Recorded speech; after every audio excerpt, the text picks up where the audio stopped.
Tonight on Campus Nightly, we'll be covering the most recent passing of the Pope Francis and his global impact before death.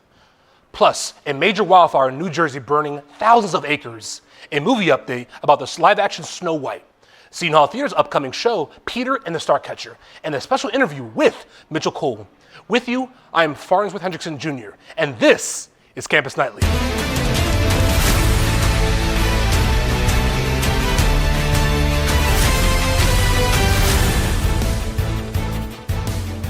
In a deep, somber moment for the global community, the world mourns the loss of Pope Francis, a spiritual leader whose papacy was marked by compassion, reformed, and tireless pursuit of social justice. Known for his humility and progressive stance on key issues, Pope Francis reshaped the image of the Catholic Church, bringing it closer to the marginalized and voiceless. From advocating for environmental stewardship and his inclinacy to Laudato to his efforts in bridging interfaith dialogues, his impact extended far beyond the Vatican walls. As the first pope from the Americas and the Southern Hemisphere, his leadership embodied a shift towards inclusivity, empathy, and global consciousness. As one of America's leading Catholic universities, Seton Hall is creating graduates who are ready for anything. I'm ready. I'm ready. I'm ready to work in the ICU. To work in the big leagues. To be a leader. To teach special ed. To make my mark. To volunteer in Micronesia. To improve health around the world. To get my master's. I'm ready to make a difference. To spread smiles. To help others. I'm ready for anything. Seton Hall. Imagine what great minds can do. A massive wildfire erupted in New Jersey's Pinelands near the Atlantic coast, rapidly growing to at least 11,500 acres within a day, and threatening to become the state's largest wildfire in 2 decades. The fire, known as the Jones Road Wildfire, ignited Tuesday morning in the Greenwood Forest Wildlife Management Area in Ocean County, quickly spreading to droughts, low humidity, and strong winds. New Jersey has experienced nearly double its usual number of wildfires this year, with 662 incidences burning and 16,572 acres so far, compared to 310 wildfires and 315 acres last year. Officials warned that the wildfire could still grow, but it's no longer pose a direct threat due to populated areas. Firefighters continue to work on the full containment, while investigators look into the cause. Prolonging dry conditions and warm weather have made this spring's fire season especially severe. Now off to sports with David Holtman. David, what's going on in the Seton Hall sports world? Thanks, Fonz. Seton Hall women's basketball star Faith Masonius took home the All-Met Division I Player of the Year award, becoming just the 5th Pirate in Seton Hall history to win that award, following Lauren Park Lane, who took it in back-to-back years in 2022 and 2023. Masonius averaged an incredible 15 points per game for the Pirates over the season. Her crowning moment came on New Year's Day against the Villanova Wildcats. Down 1 point with just seconds on the clock, Masonius hit an incredible over-the-head backward shot to give the Seton Hall Pirates the win. Also taking home an award, Jada Eads, who took home Division I Rookie of the Year. Also in the news this week, Seton Hall Giving Day was April 9 and 10, when Seton Hall alumni and members of the community given support of their favorite programs. Sports, always a winner, was a winner this year as well, as alumni gave over $488,000 to a Seton Hall athletics program, including a $250,000 bonus that was unlocked when 250 donors gave in support of revenue sharing. And finally, the Devils have a must-win game tonight at the Prudential Center against the Carolina Hurricanes in the first round of the NHL playoffs. Down 2-0 tonight is a must-win for the New Jersey Devils in the best-of-7 series. The Devils finished 3rd in the Metropolitan Conference, coming behind only the Washington Capitals and the Carolina Hurricanes. That game begins at 8 o'clock. From historic Mike Shepard Senior Stadium, where the Seton Hall Pirates will take on the Butler Bulldogs later today, I'm David Holtzman. Fonz, back to you.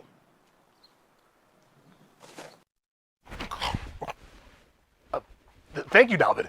Disney's highly anticipated live-action remake of The Snow White is facing an uphill battle at the box office, raising serious questions about the direction of the classic reboots. Despite high-profile case and a hefty production budget, early numbers indicate that the film is underperforming in theaters, with ticket sales falling well short of expectations. Critics and fans alike have voiced mixed reactions, some praising its attempts at modernization, while others feel the movie strays too far from the charm and legacy of the original 1937 animated classic. From controversy surrounding casting decisions to the bold rewrites of iconic scenes, Snow White has struggled to face its footing in a crowded cinematic landscape as audiences demand both nostalgia and innovation. The film's lukewarm reception suggests that balancing those elements may be trickier than Disney anticipated. Seton Hall students will present the Tony Award-winning play Peter and the Starcatcher from May 1st to May 4th at the South Orange Performing Arts Center. Directed by Ken Magos, the production offers a playful prequel to the classic Peter Pan story, exploring how an orphan becomes a boy who never grows up. The show features themes of friendship, duty, love, and adventure with pirates, juggling tyrants, and magical star stuff. Tickets are $5 in advance and free of the day of the show, inviting audiences to embrace their inner child through this imaginative and spirited performance. SHU-TV's own producer Gino Granado recently got to sit down with writer, director, and actor Mitchell Cole when he visited campus to talk about his most recent movie, Against the Spread. Let's see what they had to say after the break. You know Seton Hall for basketball, but we're a whole lot more. We have amazing classes and professors who really care if you succeed. We are Catholic at our core, and we welcome students of all faiths. We're close to New York City, which is great for finding internships and jobs. The day we graduate from Seton Hall, we're ready to make our mark on the world. Oh, and we're really good at basketball too.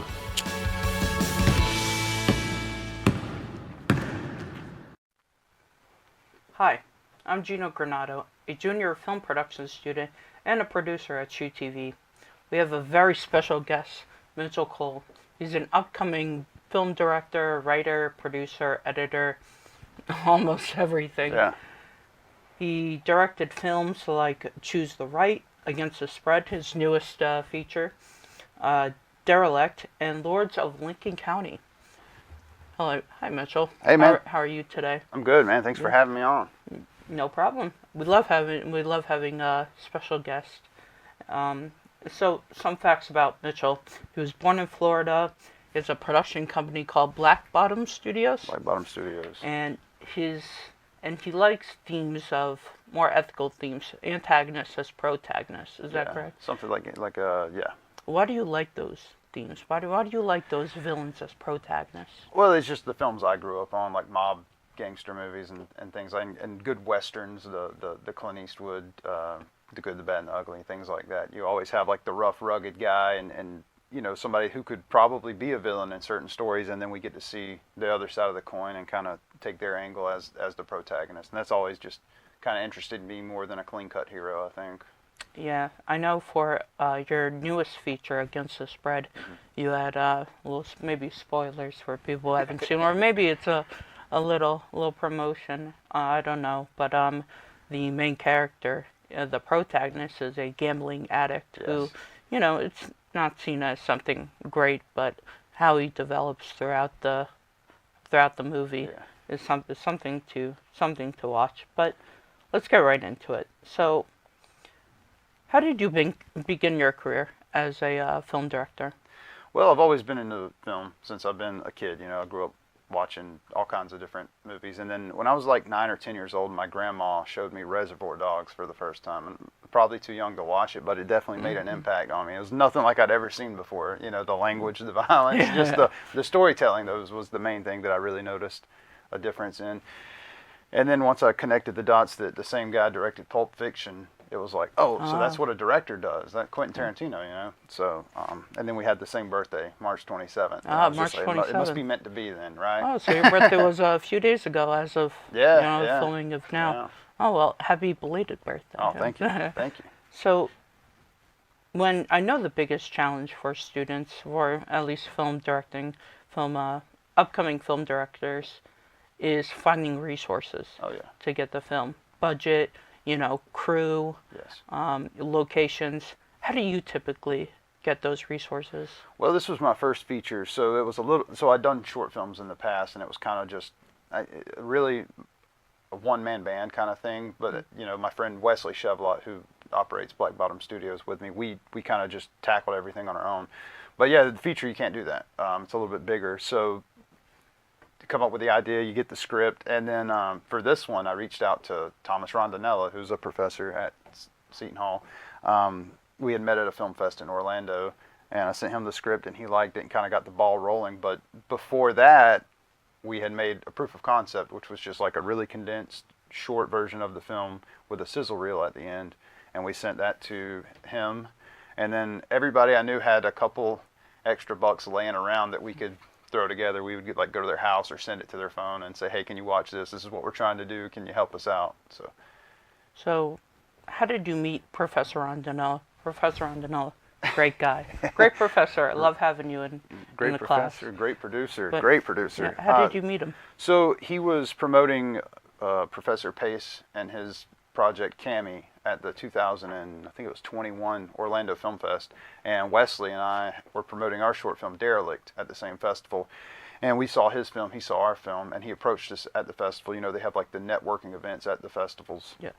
We talked, and he gave me a business card, and I held on to it for like 2 years, and then I just cold called him or texted him out of nowhere, and I was like, hey, I'm trying to do a feature, and like I say, at that point we had the proof of concept, so sent him that in the script. Did he know who you were, or did he agree to it right away? Well, at first he didn't know. He's like, who is this guy, But very Rondinella thing to do. But once I sent him the film Derelict, he was like, oh, this is the Derelict guy, and he recognized me, and like I said, once I sent the script is when he agreed to come on. I see. That's awesome. Yeah, Professor Rondinella, awesome dude. Yeah. So, what was your inspiration for directing? I know you said you've seen movies and stuff, and did you always want to be a director, or were you like, oh, maybe assistant directing is good for me, or audio person, or maybe a producer? Is when you laid your eyes on the director position, did you say like, that is what I want to do? For sure. So like in my eyes, it was the director sees the film and then translates that to the big screen. And that's what I want to do. That's what I was really drawn to. And I know you're also an actor as well. Right. I know a lot of people say this, like, student directors should take acting classes. Yes. Because it helps, like, connecting with their actors. How does acting help for you when you're directing? Well, for me, it teaches me the other side of the communication. So if I'm trying to get something out of an actor, I can explain it, but it helps to kind of to understand their perspective of how they're receiving what I'm telling them, you know what I mean? So it just clears up communication. You learn what to do, but more importantly, you kind of learn like, hey, I don't like when directors do this to me, so you kind of in your head turn that off, where I'm not going to do that to an actor. In your latest film, Against the Spread, you were the lead actor, pretty much. Was that hard to do, like directing while acting? Well, yeah, kind of. But I had a really good understanding of the character and just a good feel for it. And so I had Wesley, he was the assistant director. He was the first AD on this project, but he was also kind of directing me while I'm acting, right? Because we didn't watch playback. We shot in 12 days, so we didn't have time to watch playback for each take. So I just trusted Wesley. I would have a good feel, and then if I felt good about it, I'd go to him for a second opinion, and so that's how that whole process works. So what was your biggest challenge during Against the Spread? There were a few. Professor Rondinella did a good job of keeping me out of the loop for everything and handling all that. But the one thing that we did have to figure out was so there's a football scene in the film, and we had two schools agreed, okay, we're going to get away uniforms from these guys and home uniforms from these guys. Well, the morning of, the away team said, hey, we thought about it, and you can't have, so we were supposed to pick them up at 9 o'clock that morning, and so we had to figure that out, but we overcame it. But that was probably the biggest curve we had to get around. That sounds hard. It sucks when, like, you have everything planned out, but then there's a slight change right before directing or someone cancels on you. Did Yeah. you have that? Like someone would cancel on you the day Yeah. before? Well, not the day before, other than the uniforms. That was the only time that happened. Now, we did have one of our crew positions drop out like a week before, before the shoot, so we had to scramble to find someone to replace that. But no, other than that, though, everybody was pretty good about sticking to their word and commitments. Awesome, awesome. And when do you edit while directing? Because a lot of student directors do that. They edit. They're like, oh, you know what? I'm gonna cut right here. I'm gonna, and you know what? I may do a fade right here. Do you do that? Oh yeah, yeah. You do, so the yeah? film is cut in my head from the time we start, Oh, and okay. so that's why I insist on this one. I insisted on editing it because I'm like, I already know where it cuts. So even when we're shooting coverage, we're shooting a medium wide, and then I had an actor come up and he's like, hey, that second half of that I didn't really nail. I want to try again. I'm like, hey, can you do it in a close up? Because I'm not even going to use that coverage. I know which coverage I'm using before we shoot it. So. And before we end off this interview, what's your advice to student directors? Go make the film, so you don't have to have all the bells and the whistles and whatnot. Like my short films, they weren't perfect. They were Wesley and I kind of just doing everything ourselves, but we got them made. And that's what it takes to learn. That's what it takes to get your film made, to get it into a festival where you can meet your Thomas Rondinellas and people like that. Well, thank you, Mitchell. This was an awesome interview. Yeah. I'm so glad you came to Shoot TV as a guest, and I'm thrilled to have met you in person. Oh, well, thank you. The pleasure's all mine. Thank you guys so much for having me. Thank you, and have a good evening. This has been Campus Nightly. With you, I am Farnsworth Hendrickson Jr. To our viewers at Seton Hall and beyond, good night.